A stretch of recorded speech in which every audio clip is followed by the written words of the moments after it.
ऐसे पूर्ण ब्रह्म परमात्मा को सबसे पहले उस सब में विराजमान है, उसे कोटि कोटि प्रणाम। हम अष्टावक्र गीता के दूसरे प्रकरण का अभ्यास कर रहे हैं। तब आज दूसरे प्रकरण का 5वां श्लोक है। आगे के भी थोड़े कुछ श्लोक देखेंगे। पहले वो श्लोक देख लेते हैं, फिर 5वें श्लोक का अभ्यास करेंगे।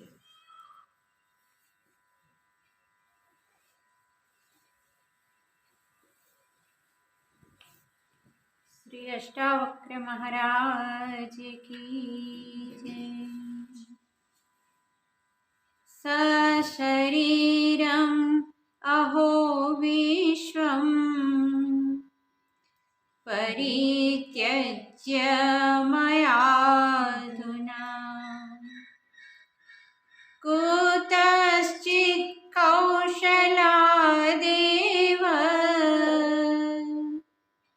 परमात्मा विलोक्यते। यथा न तोयतो भिन्नः तरङ्गः फेनबुद्बुदः आत्मनो न तथा भिन्नम् विश्वम् आत्मा विनिर्गतम्। तन्तु मात्रो भवेदेव पटो यद्विचारितः।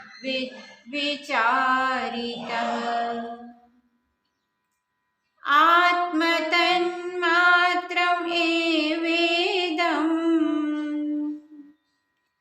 तद्विद्विश्वं विचारितम्। यथेवेक्षुरसे क्लुप्ता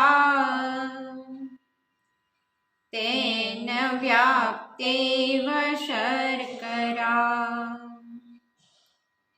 तथा विश्वं मयि क्लुप्तम् मया व्याप्तं निरन्तरम्। आत्मा ज्ञानात् जगत्भाति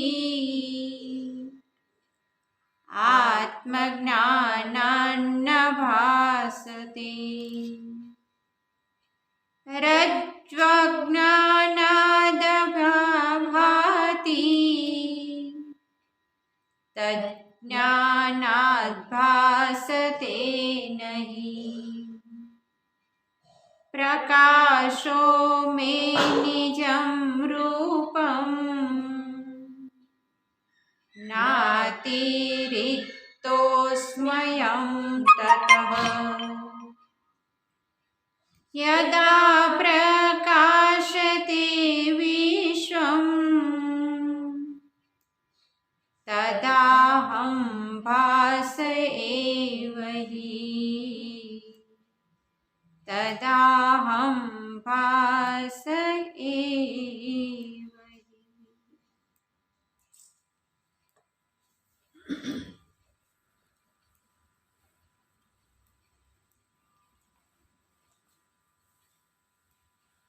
आज का 5वां श्लोक है।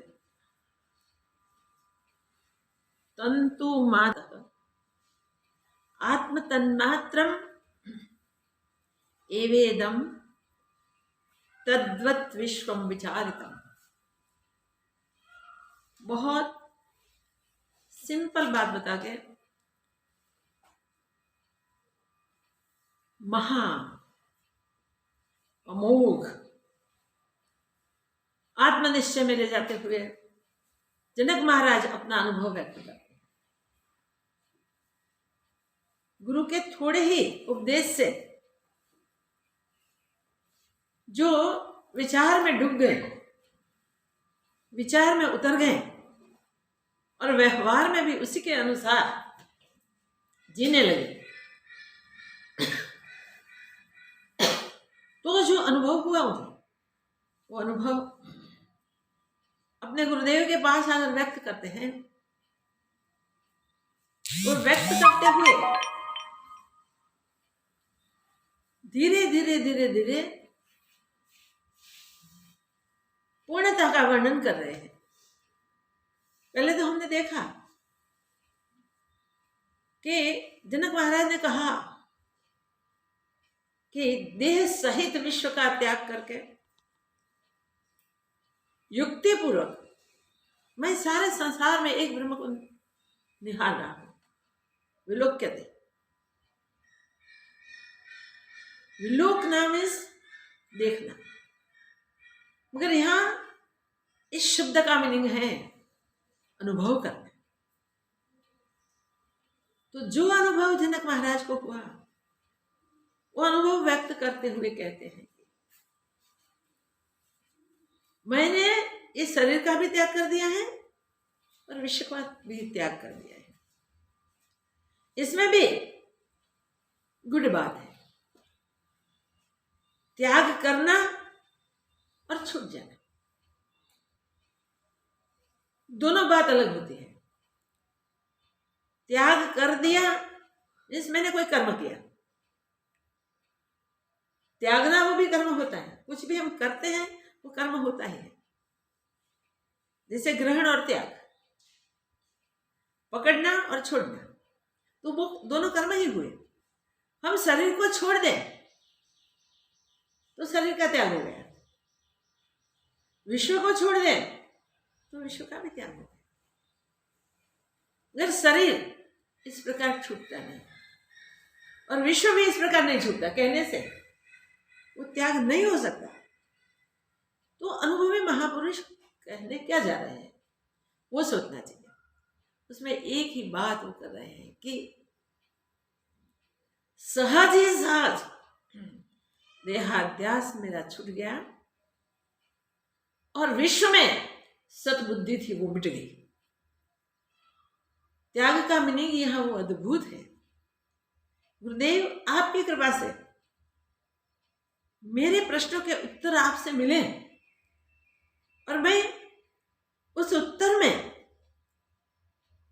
युक्तिपूर्ण आपने जो विचार कहे, उस युक्तिपूर्ण विचार को स्वीकार करके मैं उसी के अनुसार विचारने लगा, उसी के अनुसार जीने लगा, तो मुझसे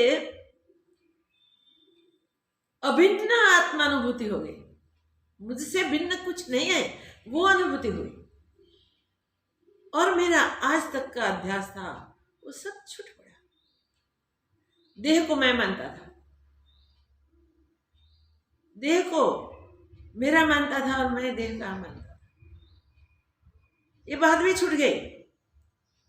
न देह कुछ उपजा है, न कुछ बना है, न कुछ हुआ है कि वो मैं हो सकूं और वो मेरा हो सके। ऐसे विश्व भी कुछ उपजा ही नहीं, कुछ बना ही नहीं, कुछ हुआ ही नहीं। विश्व अगर कुछ बना होवे तो मेरा हो सके और मैं विश्व का हो सकूं, मेरा तो है ही नहीं। तो क्या था? देह में और विश्व में जो मेरापन था, वो मेरापन आपके द्वारा बताई हुई युक्ति से अवलोकन करते, अभ्यास करते आप ही आप छूट गए। त्याग करना नहीं पड़ा, त्याग हो गया। तो यहां ये जो गूढ़ बात बता रहे हैं, इससे हमें वो समझना है कि ज्ञान करना नहीं होता है, ज्ञान हो जाता है। जो युक्ति गुरुदेव देते हैं कि जो दिख रहा है वो कुछ सत्य नहीं है, मगर जो नहीं दिख रहा है वो सत्य है। जो नहीं दिख रहा है उसी से ही ये झूठा सब सत्य की नहीं दिखाई दे रहा है। जो नहीं है फिर भी दिखता है, फिर भी दृढ़ हो गया मेरे चित्त में, वो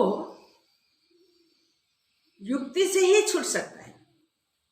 और जो है फिर भी दिखता नहीं, उसे भी युक्ति से ही जाना जाता है।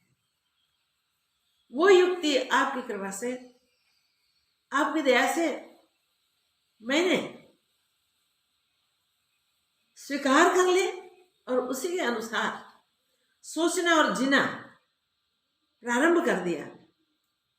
वो करते करते आज ऐसी स्थिति है कि मुझे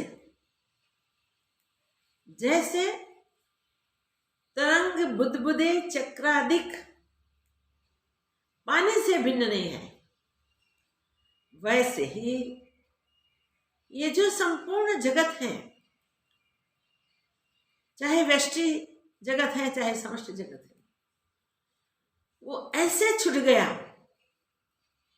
जैसे मैं उसके साथ जुड़ा ही नहीं हूं। और निश्चय हो चुका कि पानी के सिवा जो भी चक्रादिक दिखते हैं वो और कुछ नहीं है, वो सब पानी ही है। वैसे ही वो पवन के आने से, पवन के संग से, पवन के धोखे से भिन्न भिन्न रूप से उठे हैं। कई छोटे बड़े तरंग समुद्र में हम देखते हैं, कई मंजिलों तक के ऊंचाई पे वो उड़ते हैं, वहां से फिर गिरते हैं, उसी में से टूटते टूटते छोटे हो जाते हैं, उसी में से ही थोड़े बुदबुदे हो जाते हैं, जो किनारे के बाहर चले जाते हैं, किनारे पे गिर जाते हैं, वो छिन्न भिन्न हो जाते हैं, इसका नाश हो जाता है।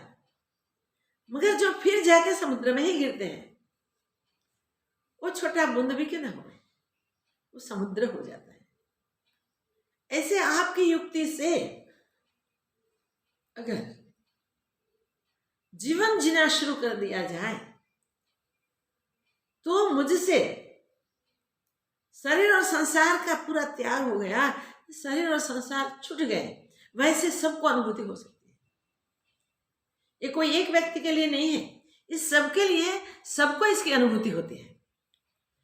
तो वो अनुभूति के लिए यह स्पष्ट बता दिया कि ये युक्ति के अनुसार हमें जीना चाहिए। युक्ति कौन सी है? संसार भ्रांति मात्र है। जैसे रस्सी में सर्प की भ्रांति होती है तो सर्प से भय लगता है, सर्प से बचने के लिए हम भागते हैं, कोशिश करते हैं। तो क्या हुआ? वो थी तो रस्सी, हमने मान लिया सर्प, वो भ्रांति हमारी थी। रस्सी का सर्प नहीं हुआ, वहां तीनों काल में सर्प नहीं है, पर हमको दिखा सर्प। तो सर्प देखने की भ्रांति हमने की है, इसलिए हमको डर लगा, इसलिए हम वहां से भागे। समुद्र किनारे पे हम घूमने को चले, उसी समय सूर्योदय का समय हो गया। तो पूरे समुद्र किनारे पे, समुद्र की रेती में, कण कण में जैसे चांदी बिखरी हो गया, वैसे दिखाई देता है। लगता है अरे यहां तो सबने कितनी चांदी बिखेर दी है, और हम खुश हो जाते हैं, इतनी सारी चांदी मिल गई, इतना सारा रुपया मिल गया। फिर हमारे विचार चलते इस दिशा में, अज्ञानवश जगत के ही विचार होते हैं, इसमें स्वार्थ के ही विचार होते हैं, इसमें लाभ के ही विचार होते हैं। मगर जो सबसे पहले देखा, सोच लिया, मान लिया, वही झूठा हो गए, तो वो लाभ कैसे, वो सुख कैसे, वो बेनिफिट कैसे? है ही नहीं तो हो ही नहीं भाई। तो दिखने मात्र मानने से देखने लगे हम, है नहीं। जो नहीं है वो कब पता चले? जब समुद्र किनारे पे हम चलते जाए, कुछ का भी रास्ता हम पसार कर दें तो होवे कि इतना चलने के बाद भी भाई ये तो भ्रांति होती है। आगे हमें रूपा ही दिखता है। फिर हम सोचे कि नहीं भाई, ये तो जो छिपलियां पड़ी हुई है वो सारी छिपे चांदी की तरह वो सूर्य किरणों के कारण चमक रही है।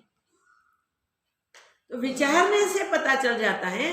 फिर माइलों तक चांदी दिखे तो भी हम उसमें खुशी नहीं करेंगे, हम उससे आनंदित नहीं होंगे, हम उससे अपना लोभ नहीं देखेंगे, अपना स्वार्थ नहीं देखेंगे। नहीं तो मान ले को इतनी सारी चांदी है, हम तो धनाढ़ हो गए। और उस जगत को इस प्रकार हमने सत्य माना है, वो हमारी भ्रांति है। इसलिए नुकसान है। देह से लेके समस्त संसार जो दिख रहा है वो सब नहीं होते भी होते हुए लगते हैं। भ्रांति मात्र है। जब भ्रांति छूटे तब सत्य का अनुभव हो। जैसे विचार करने से रजत रूपा नहीं है ऐसा अनुभव हुआ, वैसे विचार करने से देह और विश्व किसी में भी सत्य बुद्धि नहीं होगी,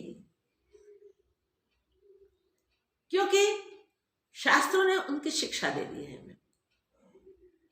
जो सत्य होता है वो नित्य होता है। नित्य में शाश्वत, अजर अमर अविनाशी। ये तो शरीर और संसार प्रति क्षण नाश की ओर जा रहे हैं। जो पहले नहीं थे अब दिख रहे हैं, जो आज दिख रहे हैं वो कल नहीं रहने वाले। इस व्याख्या से देखो क्या सत्य क्या असत्य। इस शास्त्र की व्याख्या को लेके हम देखें तो जो भी व्यक्त हो रहा है, जो भी दिखाई दे रहा है, जो भी अनुभव कर रहे हैं हम, वो सब मिथ्या है। क्योंकि बीचकालीन दिखते हैं, वर्तमान में दिखते हैं। न पास्ट में वो रहने वाले हैं, न पास्ट में वो थे और न फ्यूचर में रहने वाले हैं। तो जो रहने वाले नहीं और नहीं थे वो अभी दिखे तो भी क्या है? सिर्फ माया, सिर्फ भ्रांति। जैसे मायावी मनुष्य विविध प्रकार की माया दिखाते हैं, पर बिल्कुल झूठी होती है, उसमें कुछ होता ही नहीं। तुम जो चाहो, जो मांगो वो दिखा देंगे, पर वो कोई काम में नहीं आएगी चीज। वो जब खेल करने को आते हैं, अब तो बहुत कम हो गया मगर पहले बहुत चलता था। तब कहते हैं कि चलो हमको आम खानी है। हमको आश्चर्य भाई ये विंटर के दिनों में आम कहाँ से मिले? वो दिखाता है, देखो मेरे पास है गुठली आम की, उसमें से अब भी हो जाएगा। देखते देखते गमले में वो आम को बो देता है, पानी पिलाता है, और हम उसको अंकुरित होता देखते हैं। उसमें से पौधा बन जाता है, पेड़ बन जाता है और आम लटकने लग जाती है। वो आम खाने के काम में नहीं आती भाई, क्योंकि आम है ही नहीं। दिखने मात्र ये दृश्य, उसकी युक्ति वो जादूगर जानता है, वो माया भी जानता है और हम नहीं जानते। इसलिए जो हमें दिखाता है वो हम देख रहे हैं। तो ये बात है कि जन्मियों का हमारा अध्यास वो मायावी बन के हमको दृश्यादिक सारे दिखा रहा है, सारा जगत दिखा रहा है, मगर वो सत्य नहीं है। कल्पित मन की रचना, संकल्पों का परिणाम, कल्पित कल्पना को बार बार विचार के जब हम उसे सत्य मान लेते, उसके दृढ़ कर लेते हैं, तब वो आगे दृश्य होकर हमें भाषित होता है। हमारे चित्त की वासना हमें भिन्न भिन्न शरीरों में ले जाती है। जब तक वासना नहीं छूटती तब तक ये भटकना चालू ही रहता है। आज अवसर है मनुष्य तन का। हम चित्त में जो भी संस्कार भर के आए हैं उसे अभी इस जन्म में अभ्यास करके छोड़े। और हम शुद्ध चिन्मात्र आत्मा है। जो भी दिख रहा है वो सब आत्मरूपी है, परमात्मा रूपी है, उसके सिवा और कुछ नहीं है। ऐसा ब्रह्म भाव करके, ऐसा अभ्यास करते करते करते इस युक्ति से हम निश्चय करें, देखते हैं फिर भी नहीं है। जैसे बच्चा छोटा, उसको संस्कार दे दिए गए, सो जा, नहीं तो पिशाच आएगा, वेताल आएगा, भूत आएगा। तो बच्चे को अपनी परछाई में भी वो वेताल दिखता है, पिशाच का अनुभव करता है, भूत से डरता है। उसे जब अच्छी प्रकार से दिखाया जाए कि ना भाई ना, यहाँ कुछ है ही नहीं, और नहीं है, ऐसे करके हमें दिखा रहा है पीछे। मगर जब उसको पकड़ के घुमा देते हैं हम, देख कहाँ है, कुछ नहीं है, ये तो तेरी परछाई थी। तो परछाई में तूने जो कल्पना की वो तुम्हें दिखाई दिया। इस प्रकार हमने की हुई कल्पनाएं हमें ये दृश्यादिक दिखा रहे हैं। कल्पनाओं का जगत हमने सत्य मान लिया है और उसमें हम लाभ हानि देखते रहते हैं, राग द्वेष करते रहते हैं, षट विकारों में फंसे हुए जब तक युक्तिपूर्ण विचार नहीं करते, जब पुरुषार्थ करके अपने आप को संकल्प रहित नहीं करते हैं, तब तक हम उसी में ही घूमते हैं, उसी में ही फिरते हैं, उसी में ही फंसते हैं। एक बार दलदल में फंसा हुआ निकल नहीं सकता भाई। इस संसार दल दल है, कीचड़ है, कादव है, और इतना गहरा कादव है कि निकलना बहुत मुश्किल है। निकलने के लिए कोई युक्ति चाहिए, युक्ति से निकल सकते हैं। कोई किनारे खड़ा है और रस्सी फेंक दे हमारे सामने, हम उस रस्सी को पकड़ लें तो उस रस्सी के सहारे से हम उस दलदल में से बाहर निकल सकते हैं। इस प्रकार संसार के दलदल में, संसार के कीच में हम फंसे हैं। गुरु महाराज अपने को ज्ञान रस्सी फेंक के देते हैं, ले लो, ये युक्ति है। इस युक्ति से तुम इस संसार कीचड़ से बाहर आ जाओगे। इस कीचड़ से बाहर आने की युक्ति भी दी और साथ में सहाय भी की। निकालने की सहाय तो वो करते ही है, मगर हम वो रस्सी पकड़े तब ना, हम वो युक्ति का स्वीकार करें तब ना। हम तो वही मानते हैं, हम जो मानते हैं वो सत्य है, हम जो जानते हैं वो सत्य है, मगर हमको तो वो दिव्य दृष्टि प्राप्त नहीं हुई जिसमें सब में परमात्मा दिखे। तो ये युक्ति महापुरुषों की है, अपने मनुष्यों की है, अपने ज्ञानियों की है, उसे हमें स्वीकार कर लेनी चाहिए। ये अपने मनुष्यों ने, अपने वेदवेत्ताओं ने, अपने शास्त्रों ने, अपने योगियों ने, अपने ज्ञानी पुरुषों ने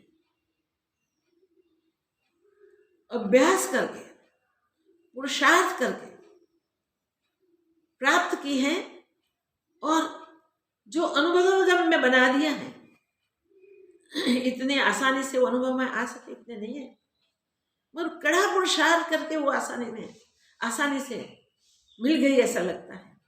पहले उसका कड़ा पुरुषार्थ होना चाहिए। वो कड़ा पुरुषार्थ अपने मनुष्यों ने किया हुआ है, गुरुजनों ने मेहनत की है, जंगलों में, कुटियाओं में, धूप में, बारिश में, ठंड में रहकर उन्होंने अभ्यास किया है और अभ्यास करके शास्त्र सम्मत अभ्यास से अनुभूति तक पहुंचे हैं। और फिर उदार आत्मा, हम सबको इतनी कठिनाइयां सहनी न पड़े, इसलिए हमारे लिए उसका अनुभव उन्होंने शास्त्रों में खुला कर रखा है, सत्संग के द्वारा भी बांट रहे हैं।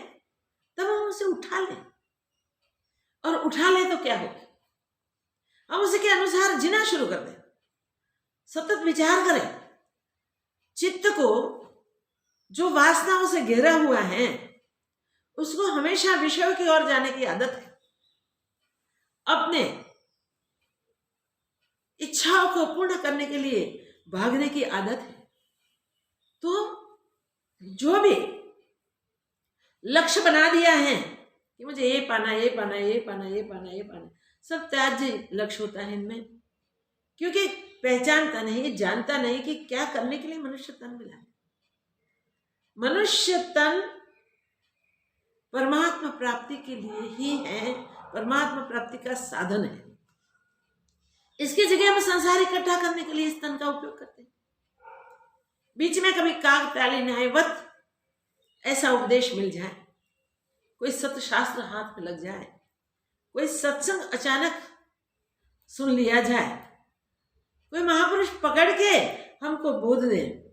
दयालु होते हैं, कभी कभी अधिकारी को पकड़ लेते हैं, अरे भाई तेरा ये काम नहीं है, तू क्या कर रहा है, तू तो इसके लिए निर्मित है, चल आ जा। फिर समझा देते हैं, दे देते हैं बोध। इस बोध को हम ग्रहण कर लें, पकड़ लें, और बोध दृष्टि से हम देखना शुरू कर दें,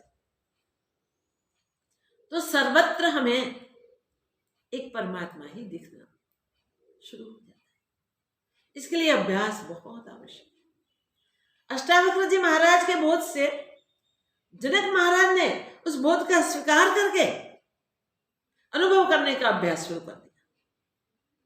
तो उस अभ्यास से उन्होंने जान लिया कि व्यक्त करते हैं, जो जाना वो कह रहे हैं।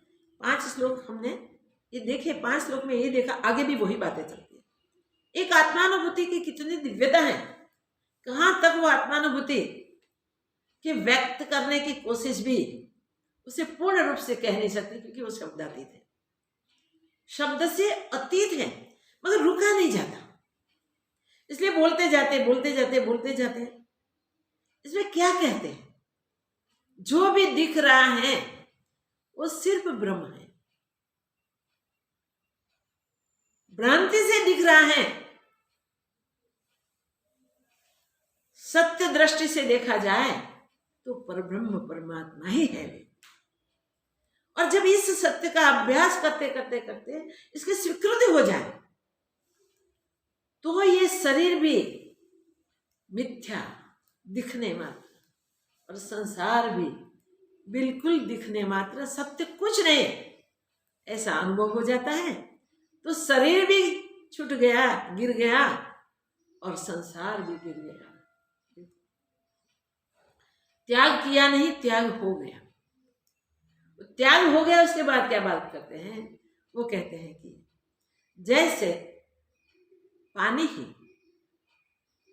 समुद्र होता है, नदियां होता है, सरोवर बनता है, तालाबें बनते हैं, बहते हुए झरने भी वो पानी ही है। समुद्राधिक में पवन के झोंक से जो तरंग विविध प्रकार के उछलते हैं वो भी वो जल ही है। झाग होती है फैन, वो फैन भी वो जल ही है। बुदबुदे वो जल ही है। चक्राधिक जल ही है। जल के सिवा और कुछ नहीं। देखो बड़ा गुगवता सागर इतना बड़ा, वो जल ही है। दृष्टि बदल गई, जो सत्य था वो दिखने लगा। जल ही जल, जल ही जल, जल ही जल। वैसे ही दृष्टि बदलते, अभ्यास से ही, दृष्टि बदलते ही हमें सर्व ब्रह्म का निश्चय होता है। सर्व खिलविदम ब्रह्म, सारा संसार ब्रह्म ही है। जो दिख रहा है वो उसी का ही रूप है। तो उसी का रूप इसलिए है कि दूसरा कुछ हुआ ही नहीं। हम देखते हैं वो जल में ही तरंग दिखते हैं, वो तरंग उसी में ही लीन होते हैं। उसमें जो भी कुछ हुआ उस जल में ही लीन होता है। तो जल ही जल है, जल के सिवा और कुछ नहीं है। इसी प्रकार आगे के श्लोक में कहते हैं कि तंतु मात्रो भवेत एव, तंतु, ये पट मीन्स वस्त्र, तंतु मात्रो भवेत, तंतु मात्रो भवेत एव पटो यद्वत विचारतः। वस्त्र को देखते हैं तभी विचार आता है। अच्छी तरह से देखते हैं तब कि वस्त्र है क्या। तंतु मात्र, तंतु के सिवा कुछ वस्त्र है ही नहीं। मगर उसे भली प्रकार से विचारना चाहिए, भली प्रकार से देखना चाहिए। कितना दिव्य अनुभव का किया है। पहले जल का दृष्टांत किया, अब तंतु का दृष्टांत दे रहे हैं। कोई थोक कपड़े के बिजनेसमैन के पास जाओ, उसके गोडाउन भरे हुए होंगे, वो क्या कहेगा? ये सब पट, सब वस्त्र, सब कापड़, ये मेरा माल है, मेरा गोडाउन भरा हुआ है, वो बेचने का है। देखो कितना विविध उसके रंग है, कितनी भिन्न भिन्न प्रकार की डिजाइन है, कितनी सुंदर क्वालिटी है। सारा वर्णन वो करेंगे, मगर होगा क्या? ये सारे थोक बंद कपड़े तंतु के सिवा और कुछ नहीं है। कोई कापड़ के मिल में जाओ और वहां विचार करो कि कहीं ट्रकें भरी जाती है, वो थोक जा रहे हैं कापड़ के, मगर जहां बुने जाते हैं वहां तंतु ही तंतु है।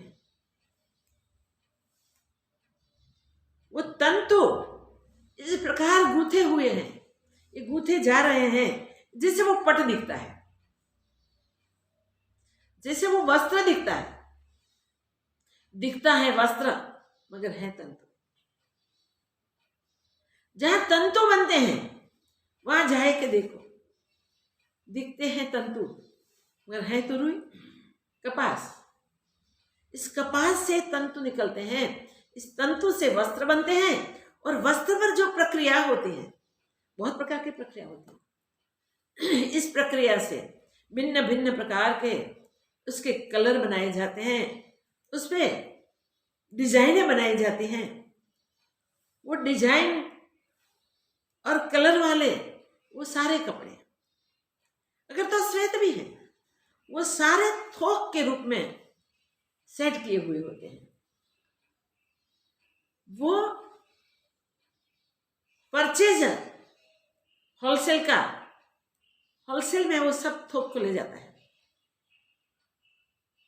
अपने गोडाउन में, अपने दुकान में वो अच्छी तरह से सबको दिखे इस प्रकार उसको रखता है, सेट करता है। जो लेने के लिए आता है उसको दिखाता है, और जो ले जाते हैं क्या करते हैं?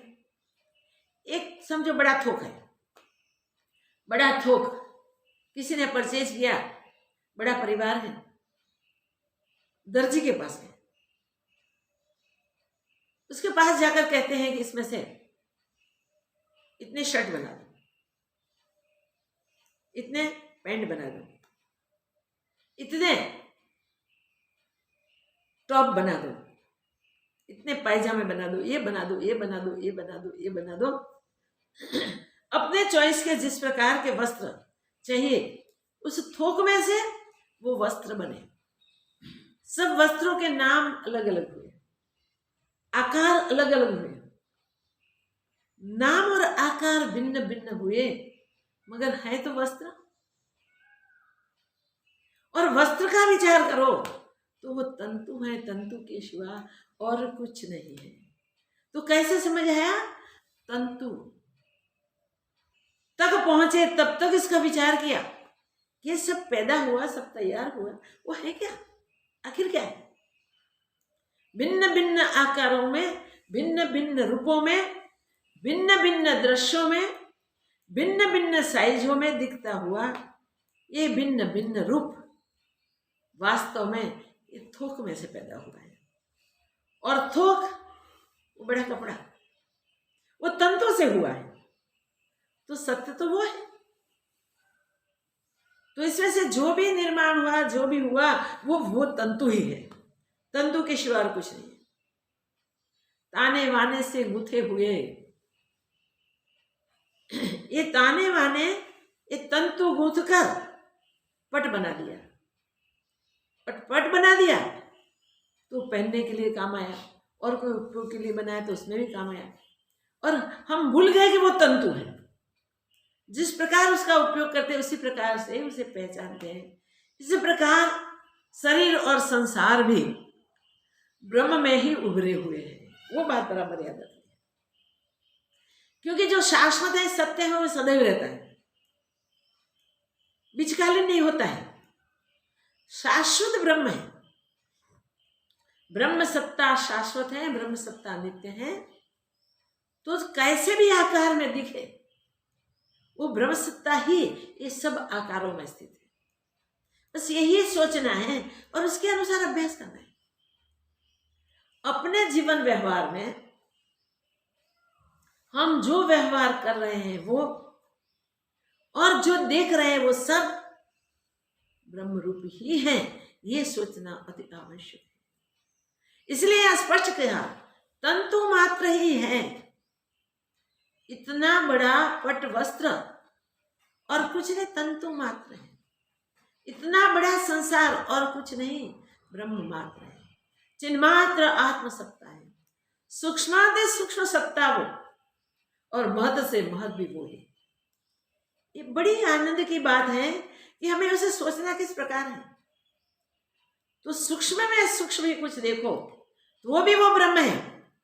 और महत से महत अपने मन जहां तक पहुंचे, चित्त जहां तक पहुंचे, तब तक देखते जाओ, देखते जाओ, देखते जाओ, और देखते देखते विचार करते जाओ कि भाई ये तो यही है, इसके सिवा कुछ नहीं है। तो ये महत का अंत कभी नहीं आएगा। अपनी विचार शक्ति रुक जाएगी, थक जाएंगे, मन खड़ा रह जाएगा। किसमें खड़ा रह जाएगा? ब्रह्म विचार में। ब्रह्म विचार करते करते करते ब्रह्मानुभूति हो जाएगी। तो इस प्रकार की ब्रह्मानुभूति के लिए मनुष्य तन दिया गया है। तो याद रखें, तंतु मात्रो भवेत एव पटो यद्वत विचारतः। जैसा है वैसा ही वैसा विचार करने से वो तंतु मात्र ही है। पूरा पट, पूरा विस्तार का थोक बंद का पट। और ऐसा कितना गोडाउन से गोडाउन भरे हुए सारे संसार में, सारे विश्व में जाओ, जहां देखो तो कपड़ा ही कपड़ा दिखेगा, क्योंकि वही है। अगर बुना जाता है जहां से, वहां देखो तो वो पट और कुछ नहीं है, वस्त्र और कुछ नहीं है, तंतु मात्र है। ऐसे जीव प्रति अपने अपने सृष्टि है। प्रत्येक जीव अपने संकल्प से अपनी सृष्टि बनाते हैं, उसी में जीते हैं, उसी में राखते हैं, उसी में ही मर जाते हैं। तो बुदबुदों की तरह बार बार उत्पन्न होते हैं, बार बार नाश को प्राप्त होते हैं। शरीर आज तक कितने हमने पाए होंगे, कोई गिनती नहीं, कोई पता नहीं, कोई नहीं गिन सकता। तो कहते हैं कि पृथ्वी कण कण से बनी हुई है। ये प्रत्येक कण को कोई योगी गिन ले, पृथ्वी के कितने कण हैं वो कोई योगी गिन ले। जल बूंद बूंद बन के बना हुआ है। वो संसार का जितना भी जल है कोई योगी उसे भी गिन ले। मगर ये संसार में जो दृश्यादिक हैं उसकी गिनती करने का संभवित नहीं है। हमारे कितने जन्म हो गए वो न हम कर सकते हैं, गिन सकते हैं, न और कोई गिन सकता है, क्योंकि ब्रह्म सनातन है। उस ब्रह्म से उस समय तो हम ब्रह्मरूप ही थे। ब्रह्म के अपने ही मौज के लीला से जो दृश्यादि खड़े कर दिए गए हैं उसको स्वतंत्र कर दिए गए। तो हम ब्रह्म से बिछड़े, हम अपने आप को शरीर आदि से मानने लगे, तब से आज तक हम संसार में ऐसे गुमराह हो गए, ऐसे भटक गए, ऐसे दल दल में फंस गए कि हमारे लिए निकलना आज तक संभवित नहीं था। वो परम कृपालु है, वो कृपा करता ही है। मेरा ही अंग होते हुए ये भटक रहा है, मुझसे अभिन्न होते हुए भी आज भी वो मुझसे अभिन्न है, वो जानता है। हम अपने आप को भिन्न मानते हैं, वो भिन्न भिन्न शरीरों में भटकता रहता है। चलो उसे मनुष्य तन दे दो, दया करके मनुष्य तन दिया जाता है। कहते हैं 84 लाख योनि में 5000 बार ऐसी कृपा हम पर होती है और 5000 बार मनुष्य जन्म फिर से अपने ब्रह्म स्वरूप को जानने का अवसर दिया जाता है। मगर हम मनुष्य जन्म में क्या करते हैं? बचपन मूढ़ता में गवा देते हैं।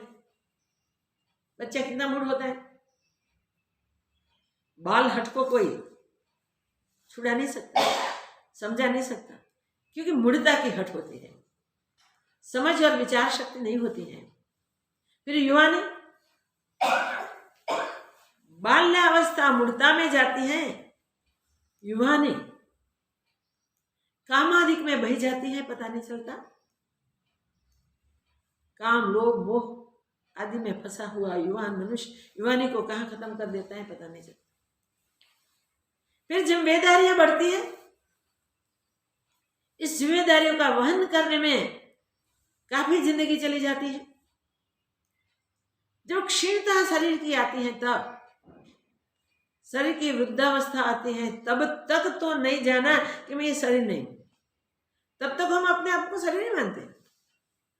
और ये शरीर क्षीण होने लगता है, तब हम दुखी हो जाते हैं, रोग आके घेर लेते हैं, शरीर क्रश हो जाता है और मान अपमान के प्रसंग नित्य होते जाते हैं। बूढ़ों की वैल्यू नहीं होती है। जिसका लालन पालन करके अपनी सारी सुविधाओं उसके लिए देके सब कुछ छोड़ के मोहवश छोड़ते हैं, वो दुख झेलते हैं और बच्चों को सुखी करते हैं।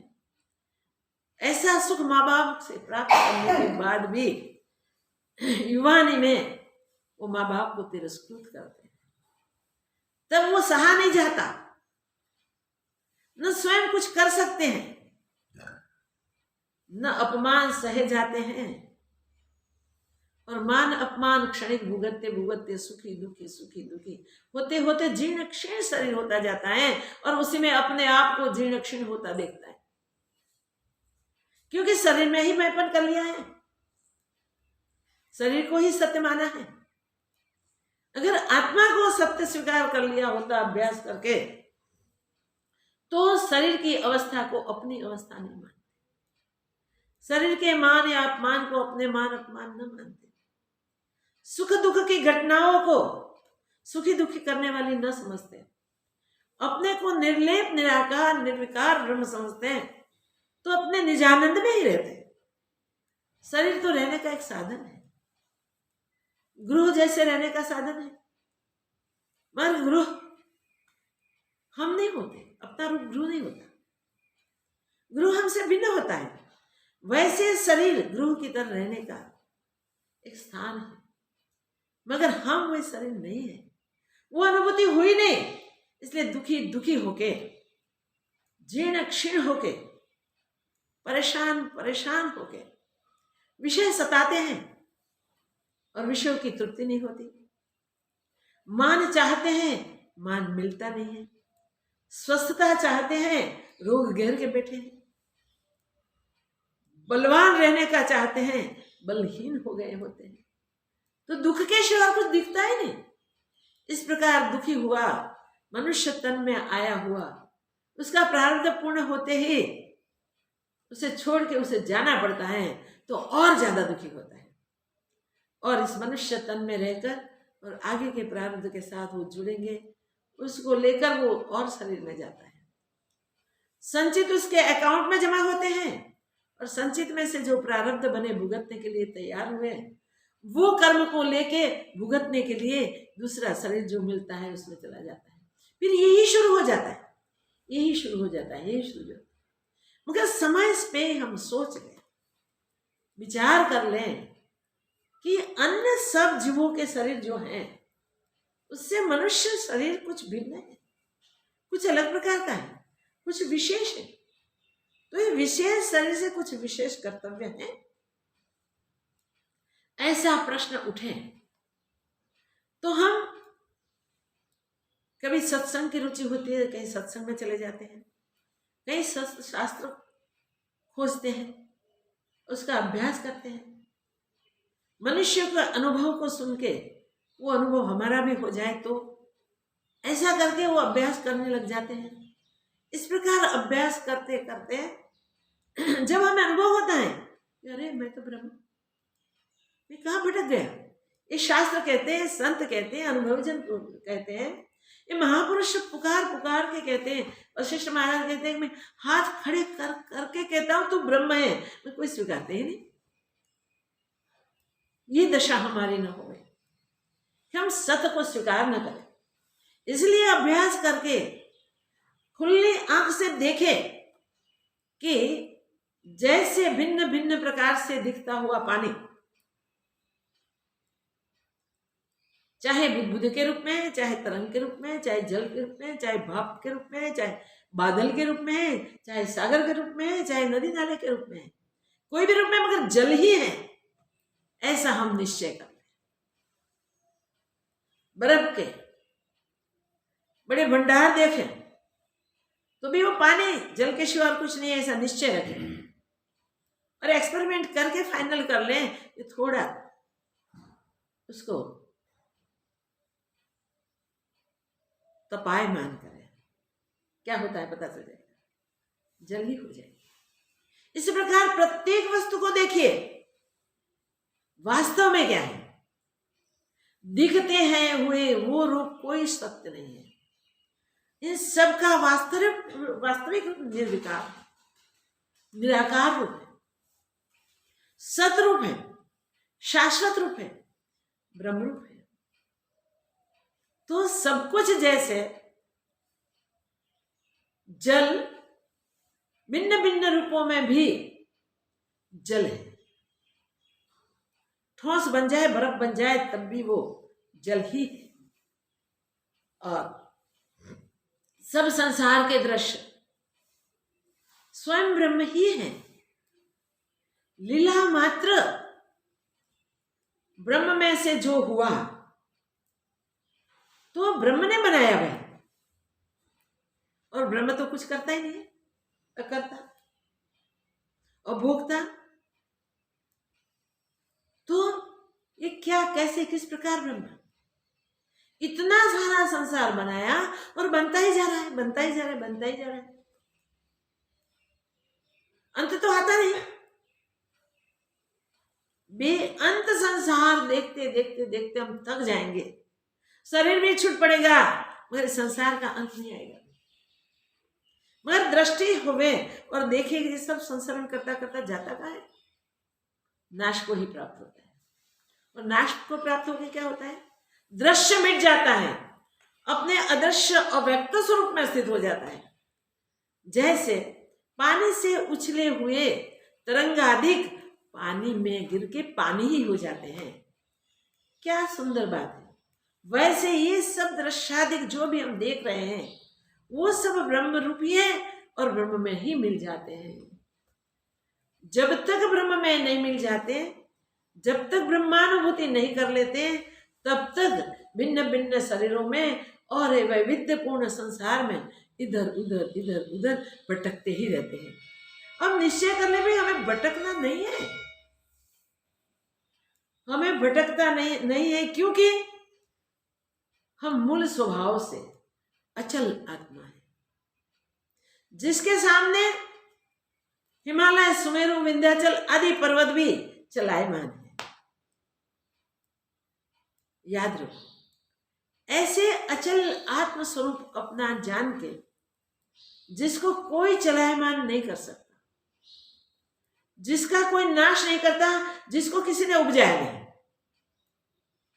वो मूल रूप में ही स्थित है।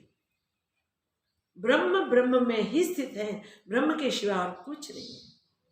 तो सर्व ब्रह्म का निश्चय करके स्वयं को भी ब्रह्म रूप से स्वीकार कर ले। दृश्यादिक ये शरीर है, ये अंग उपांग है, मन बुद्धि चित्त अहंकार और इंद्रियादिक सब दिखने मात्र, भ्रांति मात्र, मायावी है, वास्तविक कुछ नहीं है। हम उस ब्रह्म में से बाहर निकल जाए, उस भ्रांति से बाहर निकल जाए, अपने आप की पहचान कर ले। जैसे वस्त्र मात्र तंतु ही है, वस्त्र मात्र वास्तविक रूप से देखो तो कपास ही है, रुई है, इसके सिवा और कुछ नहीं है। जैसे जितने भी गहने हैं वो सब सिर्फ स्वर्ण ही है, स्वर्ण के सिवा और कुछ नहीं है। बर्तन खिलौने मिट्टी से बनाए हुए सिर्फ मिट्टी ही है, वैसे ही ब्रह्म में उभरे हुए सब दर्शादिक ब्रह्म ही। पूर्ण ब्रह्म का निश्चय कर लो, अपनी दिव्य अनुभूति, अपने आप की खुद की पहचान कर लो, और फिर कभी भी जगत न दिसे, इस प्रकार उसकी दृढ़ता करनी है। दृढ़ता कैसा अनुभव जनक महाराज ने किया और कैसे शांत हो गए। कितना अभ्यास जनक महाराज ने किया है। जनक महाराज इतने बड़े सम्राट थे, फिर भी सतशास्त्रों के अध्ययन में, चिंतन में, सत्संग के लिए वो समय निकालते थे। कभी कभी जंगलों में विचरते थे, राजा के साथ, सम्राट के साथ तो बड़ा सैन्य भी जाए। एक बार जनक महाराज अपने पूरे सैन्य के साथ अपने ही राज्य में बहुत सुंदर राजा के लिए बनाए हुए विहार करने के बगीचे में पहुंचे। वहां पहुंचे, सोचा कि ये सब साधना आएंगे तो आत्मचिंतन नहीं हो सकेगा। सबको वहां खड़े कर दिया, सैन्य को आदेश कर दिया, इससे आगे किसी को आगे नहीं आना है। वो बगीचे में वो अंदर गए। ये बड़ा उपवन था, बहुत सुंदर था, विविध प्रकार के पुष्प खिले थे, अनेकों प्रकार के उत्तमोत्तम वृक्ष लगे हुए थे। वहां शाल्मली का वृक्ष था। उस वृक्ष में दूर से उन्होंने कुछ सुना आवाज। धीरे धीरे वृक्ष के नजीक गए और निकट जाके खड़े रह गए। तो वहां सिद्धजन परस्पर आत्मगीता का ज्ञान कर रहे। तो सिद्धों ने आत्मगीता का शुरुआत प्रारंभ ही किया था और जनक महाराज ने सुना। सब सिद्धों ने अपने अपने अनुभव की बातें की। सबका अनुभव का सार, अपने पास समय नहीं है इसलिए इतने शॉर्ट में कह देते हैं। सबका अनुभव का सार एक ही था कि हम ब्रह्म हैं, सर्व संसार ब्रह्म है, ब्रह्म के सिवा और कुछ है ही नहीं। जो वस्त्र पे कलर आकार दृश्यादिक बनाए जाते हैं वो शाश्वत नहीं है, वो सत्य नहीं है। सत्य वो तंतु है। इस प्रकार सत्य ब्रह्म है, ये सब मिथ्या है। उस पर विचार करके जनक महाराज तुरंत वापिस आ गए, सैन्य को लेके वापिस आ गए। अपने मंदिर में, महल में ऊपर जाके झरोख में बैठ गए और सोचने लगे। सोचते सोचते पहले हुआ कि राजस्व में क्या प्रयोजन है, हमें परिवारजनों से क्या परिवार है, विस्तृत साम्राज्य से क्या है, इससे क्या लाभ है, और कुछ क्रिया करने से भी क्या लाभ है। सारे अपनी दैनिक क्रिया भी छोड़ के वो बैठ गए।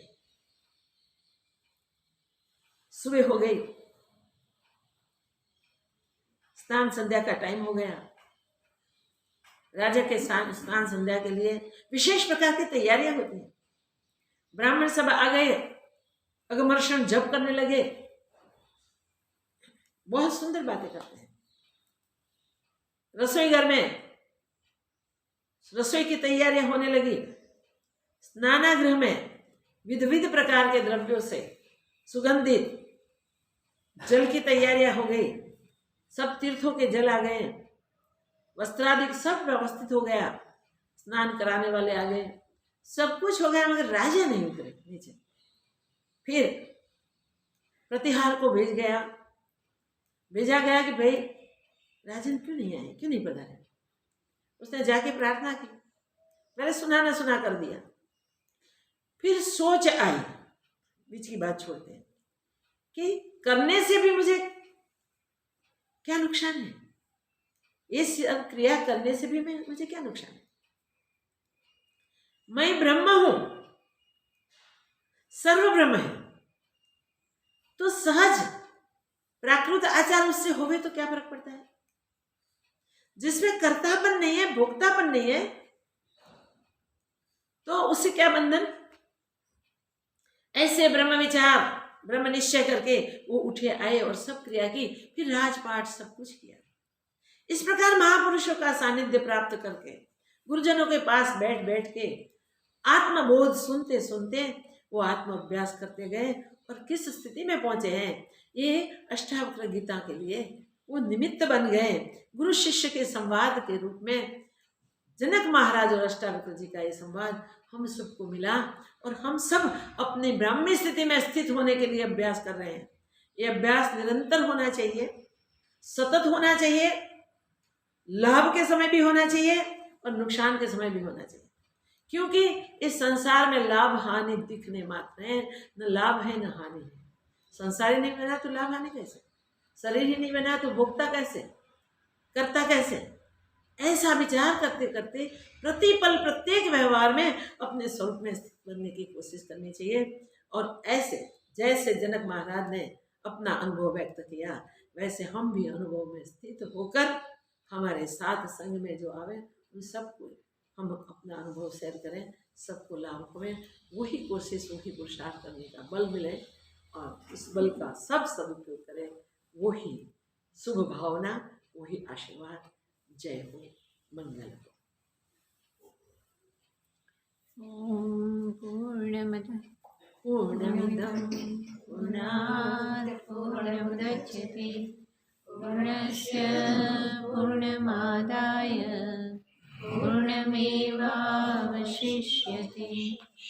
ओम शांति शांति शांति। श्री सद्गुरुदेव की जय।